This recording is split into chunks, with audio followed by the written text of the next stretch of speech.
जळगाव शहर अधिक हिरवेगार, सुंदर आणि प्रदूषणमुक्त करण्याच्या दृष्टीने जळगाव शहर महानगरपालिका आणि महिला हाऊसिंग ट्रस्ट यांच्या संयुक्त विद्यमाने शहरात मियावाकी वृक्षारोपण मोहीम राबवण्यात येत आहे। महापौर दीपमाला काळे आणि मनपा आयुक्त आदित्य जीवने यांच्या संकल्पनेतून साकार झालेल्या या मोहिमेचा शुभारंभ 10 ऑगस्ट रोजी सकाळपासून शहरातील विविध प्रभागांमध्ये मोठ्या उत्साहात झाला। या मोहिमेचे उद्घाटन शहरातील TM नगर परिसरात राज्याचे जलसंपदा व आपत्ती व्यवस्थापन मंत्री गिरीश महाजन आणि पालकमंत्री गुलाबराव पाटील यांच्या शुभ हस्ते झाड लावून करण्यात आले।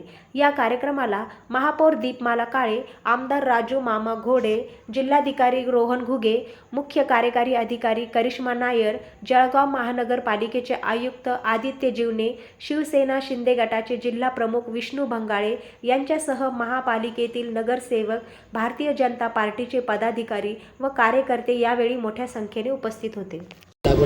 हे बघा, ही काळाची गरज आहे। आपण बघतोय की शहरीकरण होत आहे, त्याचबरोबर सिमेंटचे रस्ते चौफेर होत आहे, ड्रेनेजपासून तर फोरवेपासून तर गाव अंतर्गतपासून याचा जर विचार केला तर जळगावचं आपण तापमान जर पाहिलं असेल मागच्या काळामध्ये तर 47 पर्यंत ते क्रॉस होतं।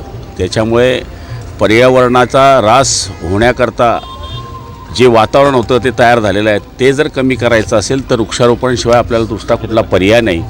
त्याच्यामुळे जळगाव जिल्ह्यामध्ये हा उपक्रम 3 लाख झाडं लावण्याचा आजचा उपक्रम आम्ही हाती घेतलेला आहे।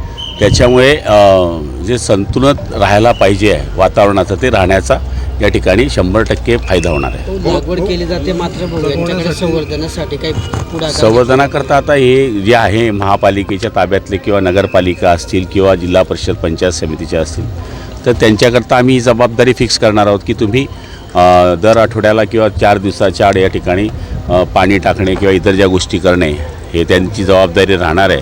आणि मला तरी असं वाटतं की पर्सेंटेज जे झाडं वाचण्याचे जास्तीत जास्त राहील त्याच्यामध्ये आपला फायदा होऊ शकतो, तर तेच सूचना आम्ही या ठिकाणी प्रशासनाने दिलेल्या आहे।